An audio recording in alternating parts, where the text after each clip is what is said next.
Ladies and gentlemen, welcome to We Saw That. My name's Javon.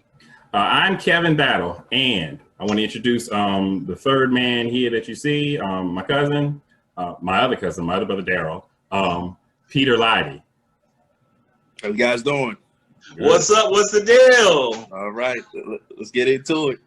Ladies and gentlemen, we want to say thank you all for coming out and hanging with us. You could have been anywhere right now, but you're here with us, and we just want to say thank you. Jordan Peele is the man, and Monkey Paw Productions is the plan. We've got two films that are going to be under the microscope, Get Out and Us. First things first, I believe Get Out was 2017. So, kick it off for us, Peter. Just give us a bit of an overview of what you thought about the film before we go around and get into our discussion. Okay, thought it was a phenomenal film. For Jordan's, I believe this was Jordan's first project. Yeah. Very well done. Very well done. Had an array of what do they call it? Twists, I guess you'd say, in the film. I mean, this film was like right up there this is just my opinion, but the film was right up there, alongside of like a Spike Lee film. I mean, he executed a lot of movements in this film, and he nailed it. I mean, he really did, and it was phenomenal. And I saw that film multiple times. I really did. Same here. Loved it. Kevin, what did you think about Get Out? I can only agree. It's a film that I bought. I like the way that it worked on multiple levels, which I probably will get into later. That I did enjoy it as just a ride, and then to look back at it later, I can think, oh, this is what this kind of relates to, maybe in the real world, as to what happens to many of us today. But yeah, I enjoyed it. I watch it pretty often because it's that worthwhile to keep going back to. So yeah, a really, really good film. I felt the same thing. I was surprised that it was his first movie, because it seemed like he'd been doing it. I don't know when he was doing Key and Peele, or if he'd been playing around with the camera sometime before, but it seemed like everything connected. Also, when you have the type of actors and actresses that were on board, it's very easy for you to just come up with a script, point the camera, and let them do what they had to do. I thought that it was a very original idea, mixing racism with horror, and it was also something that basically came out of nowhere, because I don't think that it was like around Halloween or any time like that. So to have a movie that was a horror that was interesting and unique and original definitely was something that we had never seen before. So I believe that we should probably start with I think the first question was, which film do we think out of the two? Sure, we'll go into Us in a little bit, but which film was better, and maybe a bit of why? So, Peter, what did you feel about the comparison between what made Get Out either better than Us, or the same as Us, or a bit under? Oh man, I think that the two films don't compare. Us is what Get Out was basically, man, it was just a way better produced and written film. You didn't have to get all of the Easter eggs in the movie to overall understand the movie. Us to me was like an enigma. It was too cryptic, and this is just my opinion. But I mean, like Get Out, you understood if you watched the premise of the film, and then you understood what was going on, and then the twists come. But you don't have to, pay attention to every little nook and cranny to overall get the film. Us was just like, man, it was It was like, what? I mean, so basically, and I mean, you know, in all fairness, I mean, when I went to go watch this, my mistake with this movie was probably I had too high hopes maybe for it in the beginning. You know, as watching the film, I mean, it was you know in the beginning of the film where it says something in with the opening credits like there are hundreds of thousands of tunnels in the U.S. or something like that. And when I read that, I said, "Oh, it's going on. It's going to get right down." You know what I mean? I was like, "Yes, this is going to be one of the. He's going to top, you know, Get Out."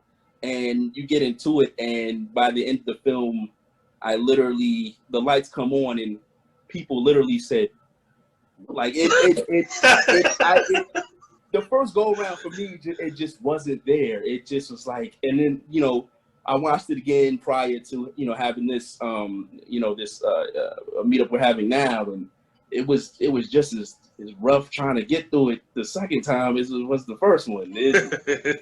I would say Get Out is far more superior film execution, plot, just better all written, produced film than Us. That's just my key sense. All right, Kevin, what did you feel about it?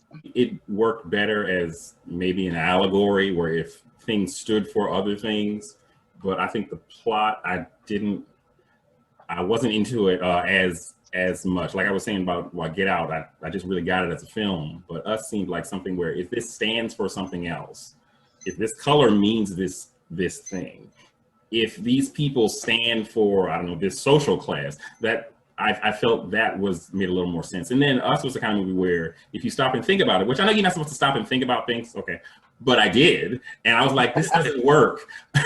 And I found less of that in Get Out.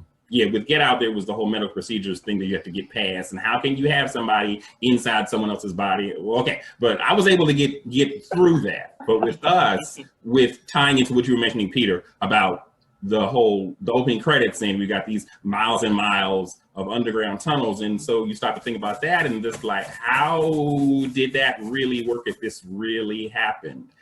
And I saw some page somewhere else where they summed up a bunch of different logistical things that, like, if you want me to believe that this is what happened and these people are underground, how did that work? And what kind of coincidence was it that everyone meets up to their counterparts above ground at the same time? That's an incredible amount of planning and also an incredible coincidence, which makes for compelling visuals. But I didn't believe it as much, so then I chose to not really believe what was happening as much as I enjoyed looking at it. I think Us looked great. I think it was well made. So that I did not enjoy it as much as I enjoyed Get Out. I think it may have been the trailer that I saw, and I didn't get a chance to see it in the theater, but I thought that it was a great example of taking us as Black people and putting us into the whole throw of things, as what could happen with the racial issues, mixed in with a bit of, you know, it was like some slashing involved near the end and everything. And also just the way that it was almost like them looking at us and them wanting to have the different things that we embody, the strength, the ability in one man's case to see, and in other ones it might have been like the speed or something like that, but to take their minds and put them into our bodies. And I thought that was really unique. When it came to Us, I actually had a chance to see that in the movie. That was like, I wanted to see that on Malcolm, meaning like by any means necessary. So my sister and I went and checked that out.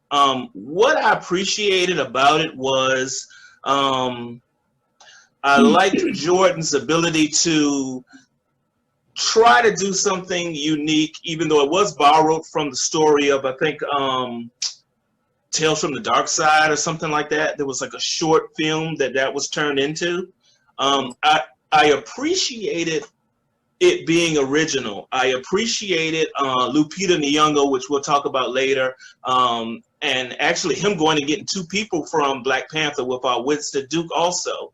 I liked the kids and what they gave to it, but I did feel like everyone else, with the exception of I believe his name is Yahya Abdul-Mateen II. He was the father in the carnival that whose daughter wound up missing and everything, and everything went down with that. But everybody else was kind of side characters, so it just focused mainly on the family. But I appreciated when things got gory and when they got bloody and everything. But as we'll say later, I could have taken out some of the stuff about holding hands around the world and just some of the ways that, like you said, some things didn't add up. Everybody's got scissors, but you don't know where they're coming from. Everybody's got these like ruby red robes, and we don't know who's the person sewing all this stuff up.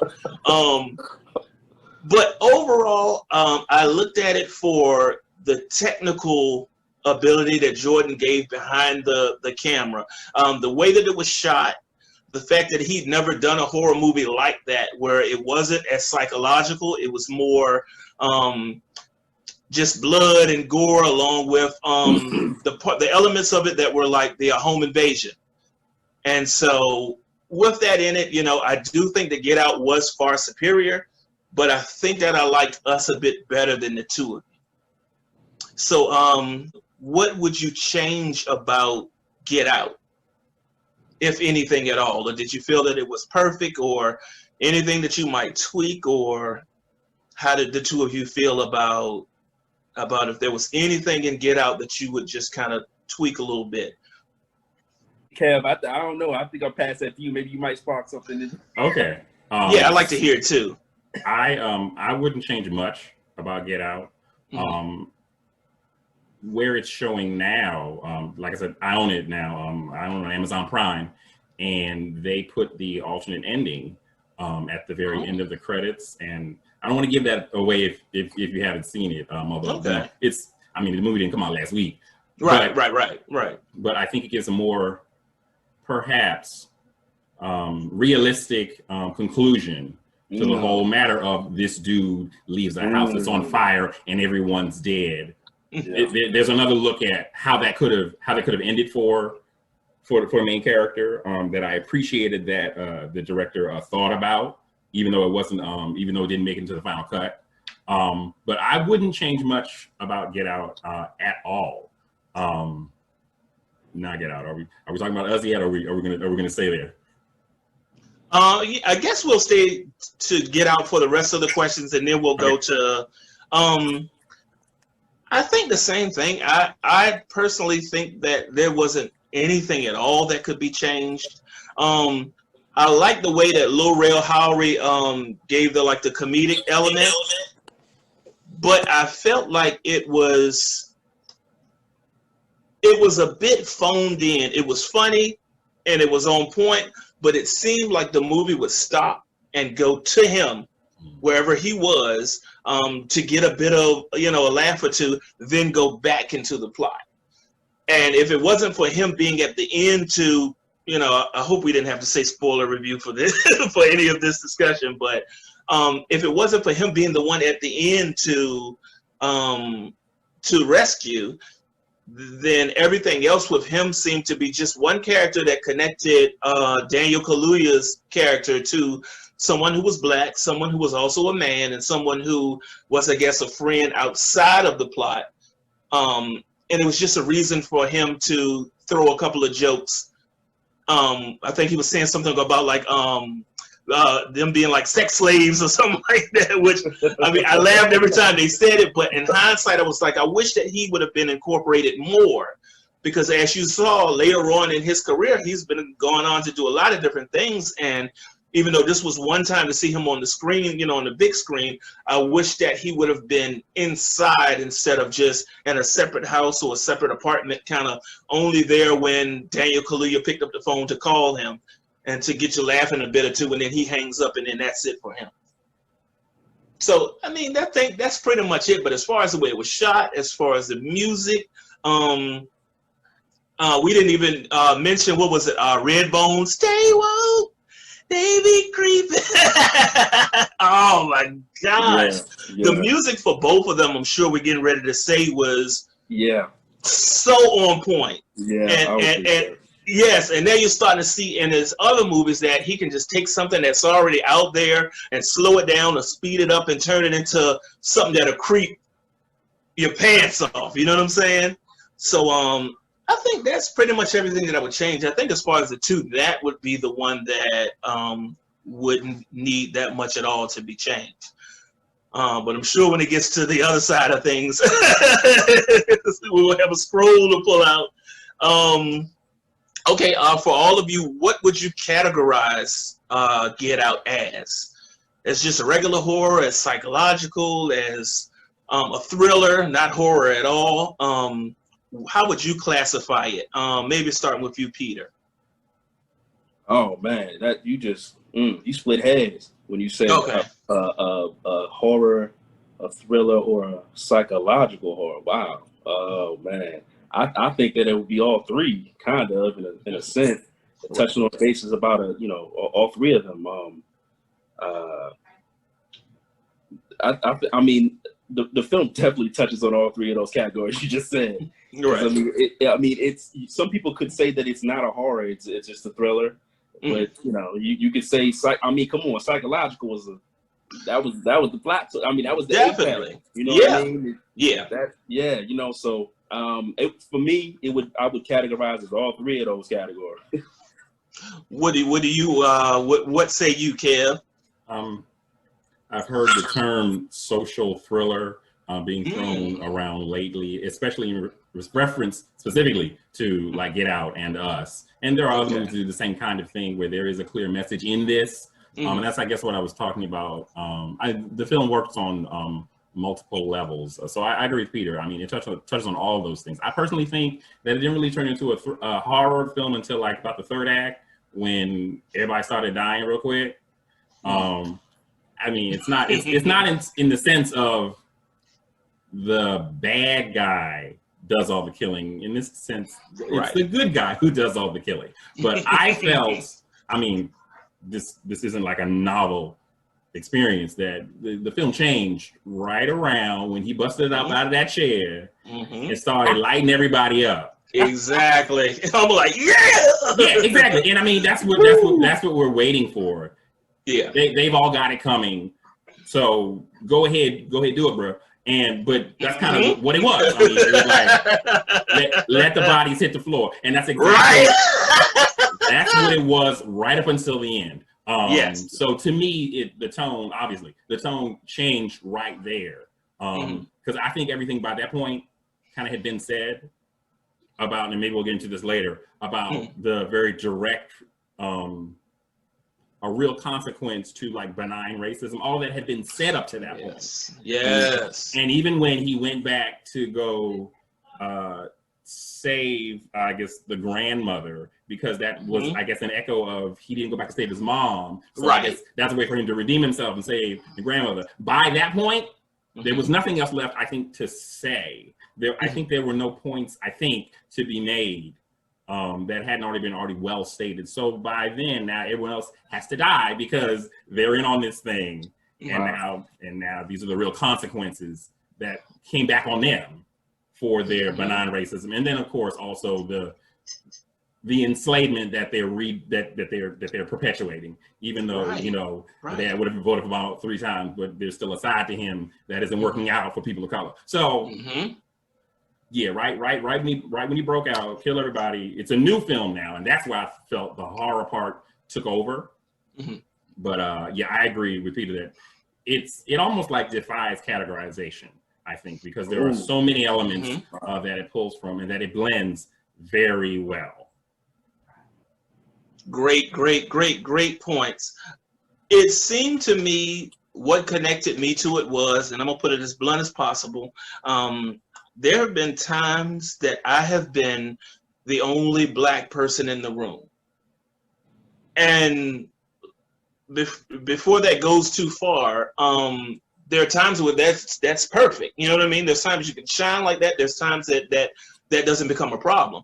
But there are also the few times where not only are you the only person of color in the room, but you feel as though the eyes are on you.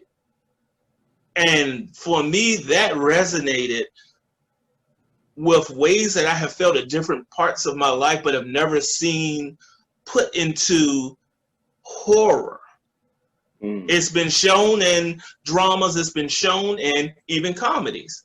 But to make that the basis of something that could scare you is so ideal, because I'm sure for people of other races, they may look at it as a thriller until, as you said, he gets to the point where he picks up a deer's head or something like that and starts, you know, going AWOL or whatever.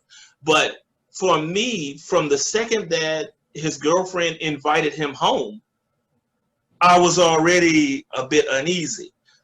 And once the parents tried to act like, you know, they were cool and they were down, especially the father, I've seen that before. And I know how that can end. So then when it's like time that other factors come into it, like when the people come over for the garden, like the garden party or whatever, and now they're like pointing the finger at him and they want to touch him and they want to squeeze his muscles and all that stuff. That's where it got psychological. And as you said, at the end, when it was time for the blood to shed, is when it became, you know, that extra horror part. So one thing that was also very nerve-wracking for me was this right here. It was something about that sound, and it was something about every time that she did that, and you could see in his face when she would start to do it, and he's like, "Oh, here we go! No, no, no, no, no!" You know what I'm saying? So it definitely got my blood pumping in those times like that. So putting it in a category is hard for me to say, but overall, it's horror. So I respect everything that you all said as far as the 3 or 4 different layers to it, you know. So I definitely agree there. Was there any allegory? Was there any hidden meaning in Get Out? Oh, how much time we have? Real quick, let me just see if I can remember, run through them. I don't know if you guys pay attention to it, but as they drove up, when they make it to the parents' home, and as they drive up to the property, you see 2 what is it? Is omega symbols, meaning the end. Okay. Yeah, there's those. Wow. Yeah, in the film, if you watch, and when he actually sits down, you probably there's a whole lot of them.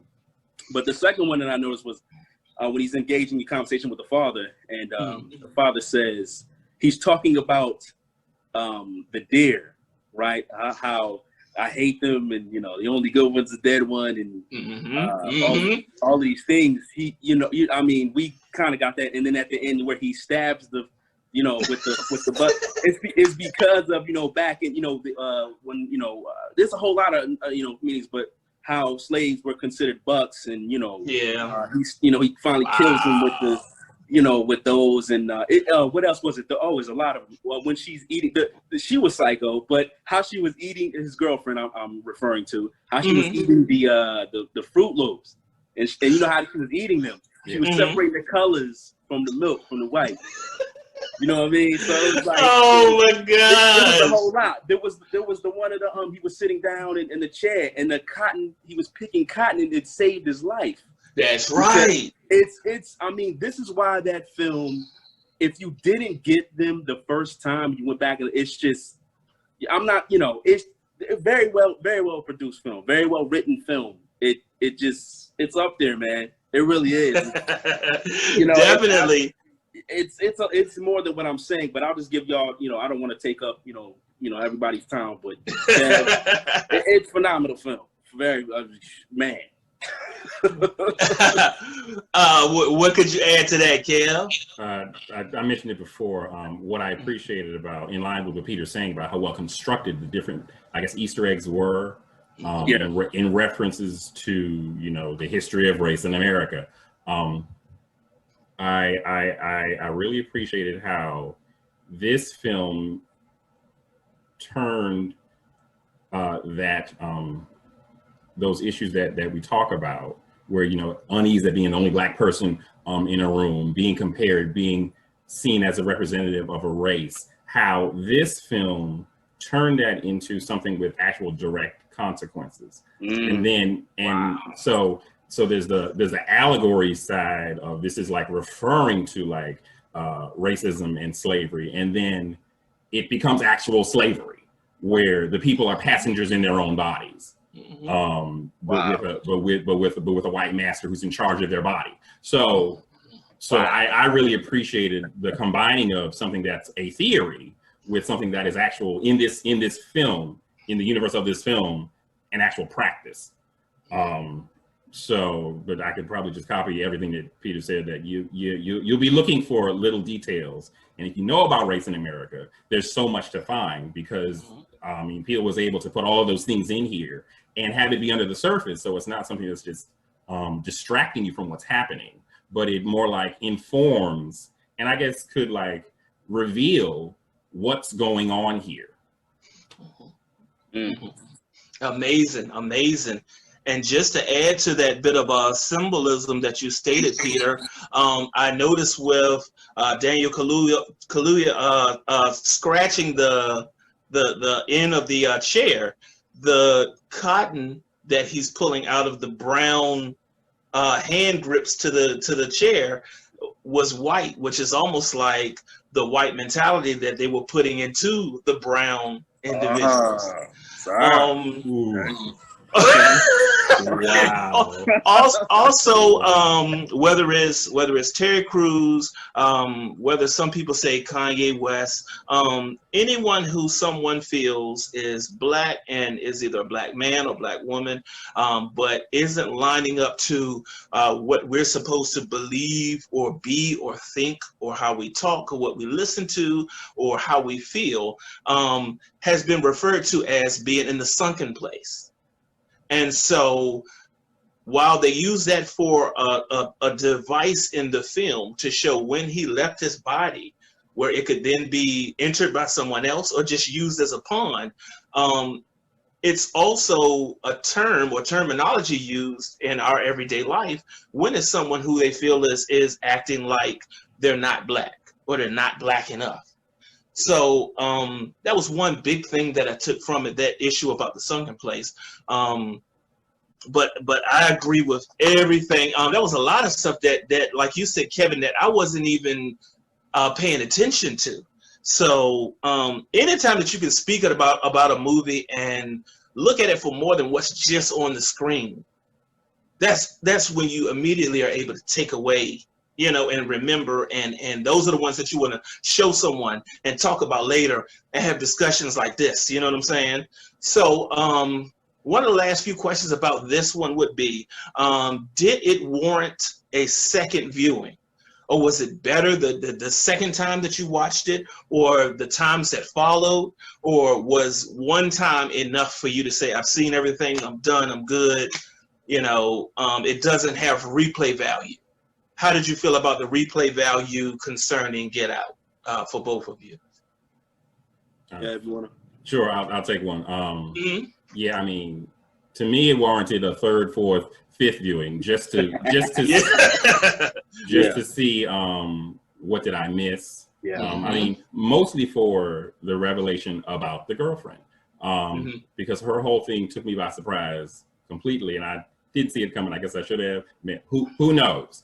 But after I saw it, right after I finished seeing it the first time, I wanted to go back right away and see, what was she doing that could have pointed me to realize, oh, let me look at her sideways instead of straight on. It was masterful how what she was doing, I guess, pretending to be an ally, right? Only to get people, men and women, you know, into her family's clutches. I think it was exactly so well done, and I wanted to go back and see. Ooh, what did she do this time? Ooh, I should have seen that.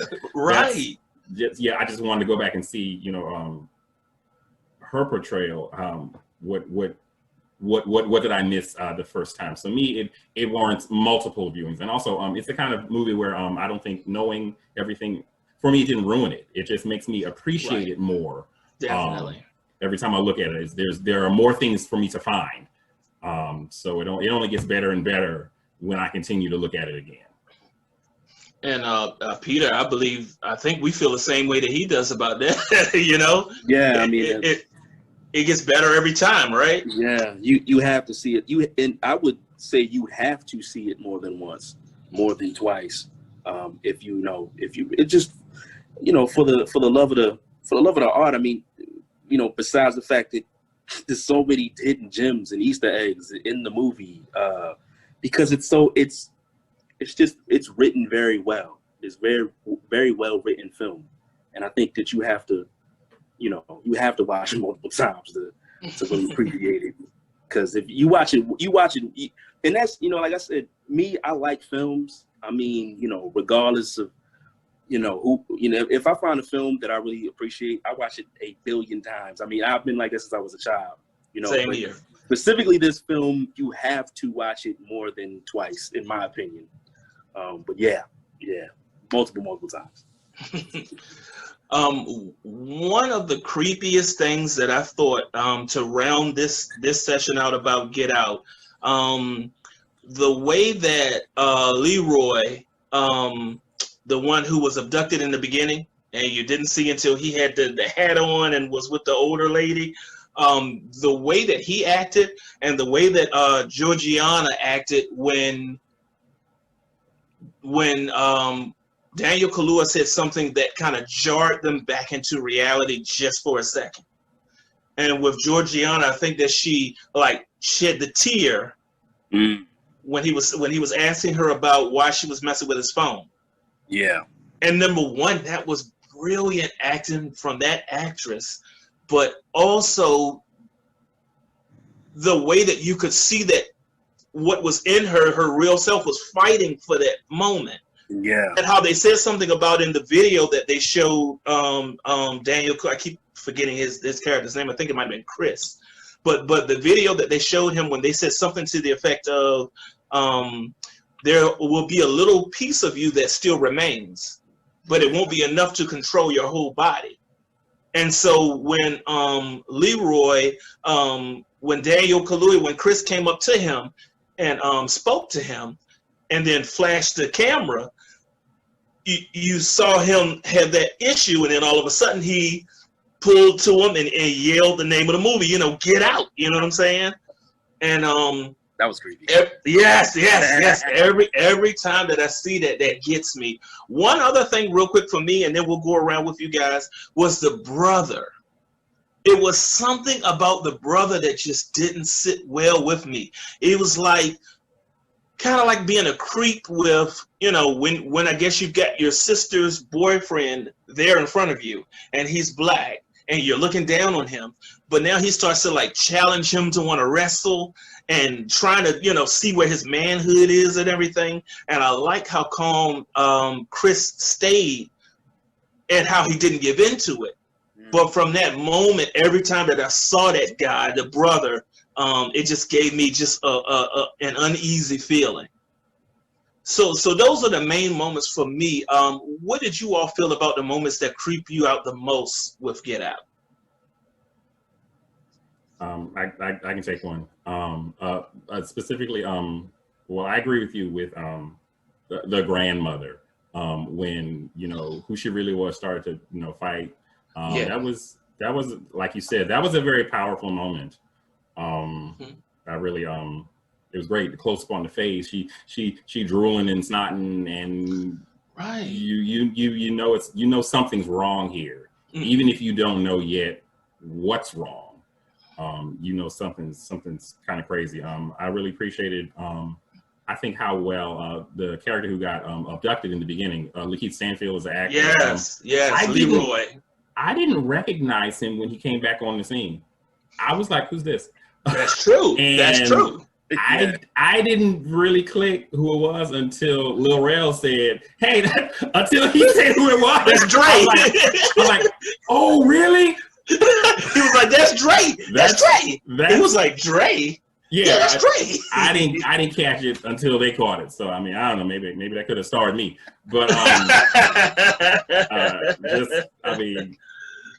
just a fantastic way to play two different characters completely differently. And I mean, he had a haircut and everything. Sure, he had a change of wardrobe, but he was completely different. And I know that was the objective, but I didn't recognize him until they said something, and I was like, "Oh wow!" So that was a moment for me when the characters were struggling to get out and tried. That was some really powerful, creepy moments that I noticed. What about you, Peter? Man, the creepiest moment for me probably is when the grandfather ran at him. Right. It like just hit. Oh yeah. I was like, what was that about? It's that beeline. I was like, and that was another one where I didn't like when Kev, you said that you didn't realize, when your moment you said you didn't realize like when like the girlfriend, you wanted to go back and see, all of these things is like, where did I not, suspect her as being, foul with the whole situation. I didn't catch it, but of course that we all know that was the grandfather. And I guess what I'm saying is in the beginning of the film when they were, when he was talking to his father and he's like, this is my father. He was he was a runner, and he always, hated that fact that did he run against Jesse Owens or somebody like that? He lost to Jesse Owens. Yeah. And he said he almost got over it. Yeah, almost. Like he couldn't get over it. And then you see the guy, the gardener or the groundskeeper running to it. I didn't get that at that moment. So again, I had to go back and watch it. But for me, that was probably one of the creepiest moments. And of course, I guess everybody universally would say probably one of the creepiest moments was when the grandmother would hit the no. That was, it was like she was stuck, Yeah, that was like that. That just was uneasy for you to basically sit there and take all in. But I'd probably say for me that was like a really, I mean, because any one of us in that situation, somebody's running full speed.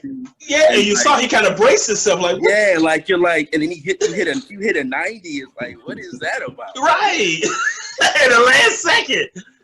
And then later on, he apologized. Like, I hope that you weren't bothered by my exercising earlier. Yeah, and he's all like, smiling. He's like, she's a real looker, isn't she? And right. Like, what? And I could already tell even before the revelation later that he wasn't talking like, I'm not even going to say like someone black, but it was just odd coming out of that man. You know what I mean? Exactly. The voice and the way that he was putting words together.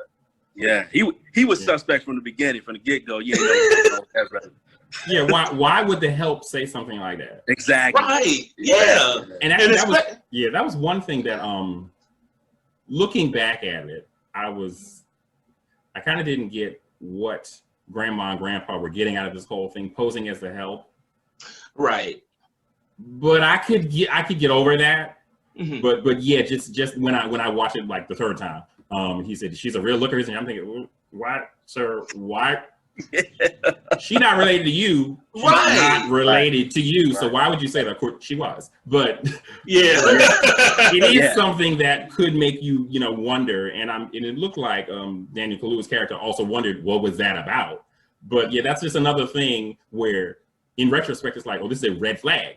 But if you're not aware of it, it's just a little creepy. And I think it adds, Peter, to that general sense of creepiness, that unease that was pretty much throughout the film.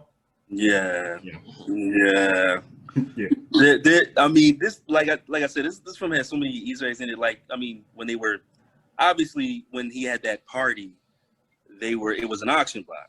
Right. It was what they used to do to slaves back in when they were landed, and they would take them to the auction blocks and stuff like that. So I don't know, man. It was a whole lot of gems in this movie. Like and then like you said, as far as that took me to another place.